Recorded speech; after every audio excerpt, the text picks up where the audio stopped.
সেই 2 মাস আগের বাস্তবতা কি লিখেছিলাম সেটা আপনারা দেখেন, তাহলে বুঝতে পারবেন 2 মাসে খুব একটা চেঞ্জ হয়েছে কিনা। আমাদের প্রশ্নটা ছিল, দেশের প্রত্যন্ত অঞ্চলে ব্যাপক চাঁদাবাজির অভিযোগ দেখা যাচ্ছে। বলা হচ্ছে চাঁদাবাজি আগের মতোই আছে, কেবল হাত বদল হয়েছে। কারা করছে এইসব অপকর্ম? এই ছিল প্রশ্ন। এই প্রশ্নের উত্তর দিতে যেয়ে ৭৭,০০০ লোক ভোট দিয়েছিল। ৭৭,০০০ কিন্তু একটা বড় ফিগার, বুঝতেই পারছেন। এবং সেই প্রচুর মন্তব্য এসেছিল, মন্তব্যগুলো অ্যাভয়েড করছি। ৭৭,০০০ মন্তব্যের মধ্যে আবার ৭৭% উত্তরদাতা বলেছেন এর জন্য দায়ী বিএনপি ও তাদের সমর্থকরা। আর তারপর জামায়াত ও সমর্থকদেরকে দায়ী করেছেন 13%, আওয়ামী লীগ ও তার সমর্থকদের দায়ী করেছেন 6% এবং 4% বলেছেন তারা বলতে পারবেন না এটার জন্য কে দায়ী। তাহলে মানুষ আসলে কি মনে করছিল আজকের থেকে 2 মাস আগে, যে প্রত্যন্ত অঞ্চলে, গ্রামাঞ্চলে অথবা জেলা শহরগুলোতে যে ব্যাপক চাঁদাবাজি হচ্ছে, তার মূল হোতা হলো বিএনপি কিংবা তার সমর্থকেরা, হয়তো যুবদল অথবা ছাত্রদল, এরা। এটা কিন্তু একটা পাবলিক পারসেপশন, মাথায় রাখবেন। আমি কিন্তু নিশ্চিত করে বলতে পারবো না। এমনও হতে পারে যে বিএনপির যারা বিরোধী তারাই বেশি বেশি করে ভোট দিয়ে বিএনপির বিরুদ্ধে বলেছে, সেটাও হতে পারে, আপনি সব ধরে রাখেন। কিন্তু এই পারসেপশনটা আজকে থেকে 2 মাস পরে, মানে এখন যদি আপনি কাউকে জিজ্ঞাসা করেন এটা কি কমবে? আপনারা আপনাদেরকে প্রশ্ন করুন, অথবা আপনারা আপনাদের আশেপাশে তাকিয়ে দেখুন। দ্বিতীয় প্রশ্ন আমার, দ্বিতীয় যে জিনিসটা আপনাদের বলতে চাই, এই আওয়ামী লীগ সরকার বিদায় হওয়ার পর গত কয়েক মাসের যদি আপনি দৃশ্যগুলি দেখেন, বিভিন্ন এলাকায় রাজনৈতিক সংঘর্ষ হয়েছে এবং এর ম্যাক্সিমাম সংঘর্ষ হয়েছে বিএনপির 2 গ্রুপের মধ্যে। হয় বিএনপির সঙ্গে যুবদলের, যুবদলের সঙ্গে ছাত্রদলের, অথবা ছাত্রদল বনাম ছাত্রদল, যুবদল বনাম যুবদল, অথবা বিএনপি বনাম বিএনপি, কমিটি গঠন নিয়ে, এলাকায় আধিপত্য নিয়ে, নানা রকম, এমনকি টেম্পো স্ট্যান্ডে কে চাঁদা তুলবে সেটা নিয়ে, এগুলো আপনারা জানেন। গত কয়েকদিন, আমি যদি কয়েকদিনের পত্রিকা জাস্ট খালি একটু আপনাদের হেডলাইনগুলি দেখাই, কয়েকটা দেখাই। দেখেন, প্রথম আলো একটা হেডলাইন, লক্ষ্মীপুরে বিএনপির 2 পক্ষের সংঘর্ষ, নিহত 1, আহত 15। আরেকটা হেডলাইন, বাজার ইজারাকে কেন্দ্র করে ফেনীতে বিএনপির 2 পক্ষের সংঘর্ষ।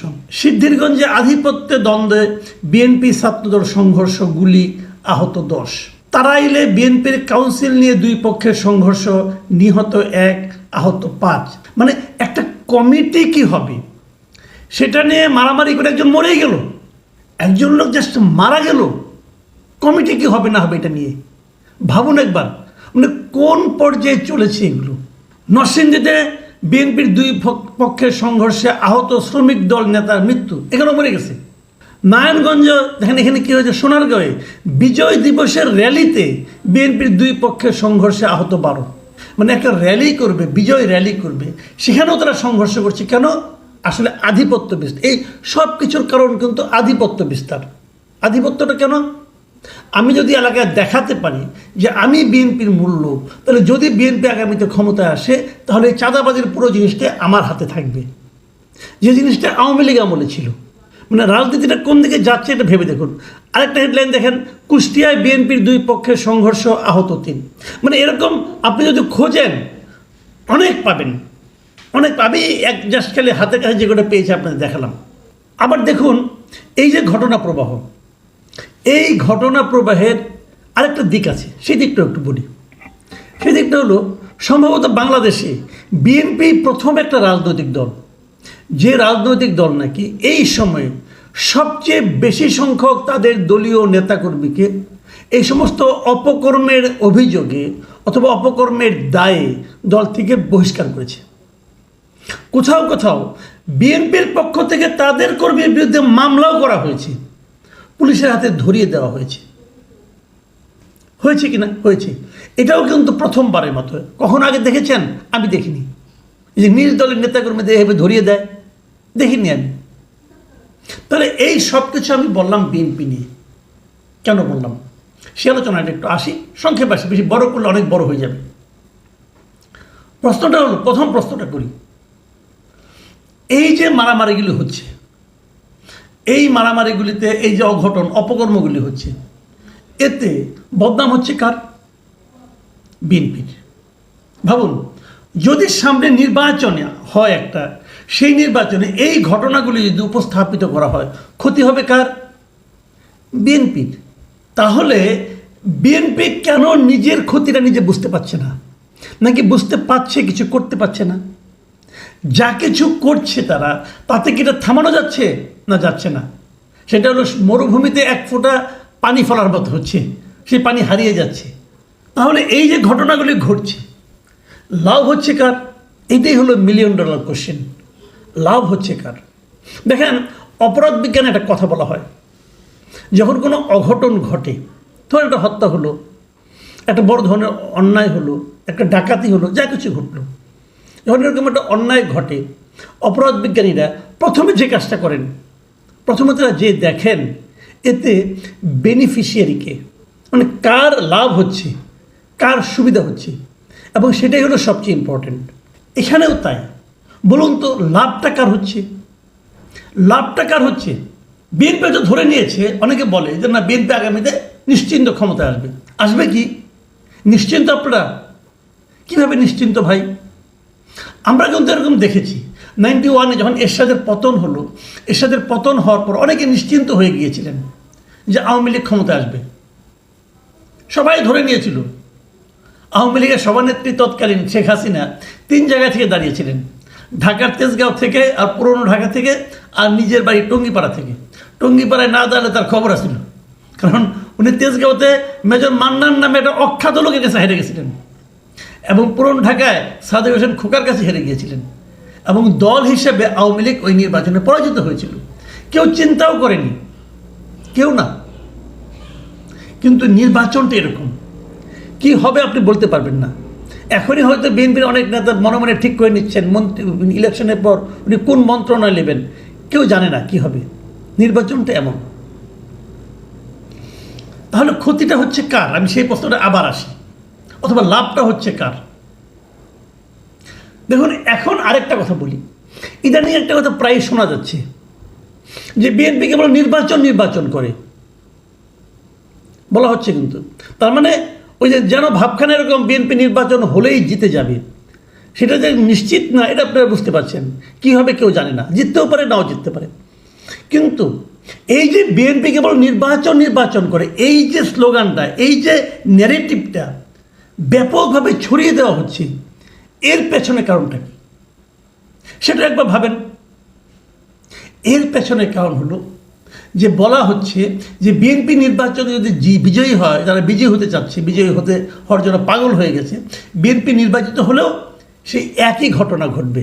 এই যে একটা স্লোগান প্রায় শোনা যায়, নৌকার ধারে শীষ, এক হিসাবে 2 বিষটা কি ধরনের কিছু একটা, ওই স্লোগানটা কিন্তু ইদানিং শোনা যাচ্ছে। তো এই সামগ্রিক কর্মকাণ্ডে লাভ হচ্ছে কার? লাভ খোঁজার আগে আরেকটা স্লোগান বলি, সেটা কি?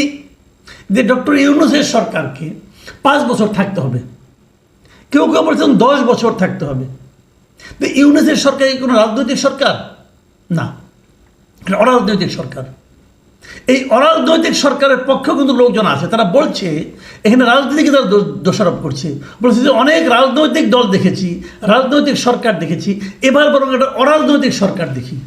তার মানে নির্বাচনের বাইরে যে একটা সরকারকে দীর্ঘদিন ক্ষমতায় রাখার জন্য একটা পক্ষ, সোশ্যাল মিডিয়া বলেন অথবা অন্য কোথাও বলেন, তারা মাঠে নেমেছে। এটা যদি হয় তাহলে এই যে অরাজনীতিকরণ, অরাজনৈতিক সরকারকে ক্ষমতায় রাখা, রাজনীতির বিরুদ্ধচারণ করা, এই যে প্রক্রিয়া, এই যে পক্ষটা, এই পক্ষটার হচ্ছে লাভ। এখন এই পক্ষটা কারা? যারা এই মুহূর্তে ক্ষমতা আছে। এখন আবার আমি একটু সামনের দিকে যাই, শুরুর দিকে যাই। শুরু থেকে কি, এই যে বিএনপিতে এত মারামারি হচ্ছে, বিএনপি চাঁদাবাজি করছে, আমরা বলছি, এটা থামছে না কেন? থামানোর কোনো চেষ্টা কি হচ্ছে? আচ্ছা, যদি একটা জায়গায় মারামারি হয়, টেম্পো স্ট্যান্ডের দখল নিয়ে, থামানোর দায়িত্ব কার? বিএনপি তার নেতাকর্মীকে বলতে পারে তোমরা এটা করো না, কিন্তু তারা যখন দেখবে নগদ প্রাপ্তি, নগদ টাকা, তখন তারা করার চেষ্টা করবে। থামানোর দায়িত্ব কার? থামানোর দায়িত্ব সরকারের। সরকার থামাচ্ছে না কেন? তাহলে সরকারকে ইন্টেনশনালি থামাচ্ছে না, সরকারকে জনগণের মধ্যে রাজনীতির বিষয়ে একটা ভীতি সঞ্চার করার জন্য, একটা ভীতির জন্ম দেওয়ার জন্য সরকারকে ইচ্ছাকৃতভাবে এগুলো হতে দিচ্ছে। তাই যদি হয় তাহলে ভিলেনটাকে, এই জিনিসটা কিন্তু আমাদের ঠান্ডা মাথায় চিন্তা করতে হবে। আসলে এই সব কিছুর পেছনে কি কাজ করছে, এর পেছনে একটা খুবই সুপরিকল্পিত চিন্তা কাজ করছে বলে আমি মনে করি। আমি আশা করব সরকার এগুলো থামানোর চেষ্টা করবেন। যদি সরকার এগুলো থামানোর জন্য এখন থেকে সতর্ক, যে দলই হোক, আপনার তো দল দেখার দরকার নেই রে ভাই, আপনি সরকারে আছেন, আপনার দায়িত্ব সারা দেশে শান্তি শৃঙ্খলা বজায় রাখা।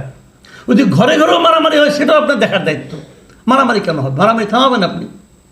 দলের মধ্যে মারামারি হলে আপনাকে থামাতে হবে। আওয়ামী লীগে মারামারি হলে কি আপনি থামাবেন না? জামাতের মধ্যে জামাত শিবিরের মারামারি হলে আপনি থামাবেন না? থামাবেন। আপনার কাজই এটা। এই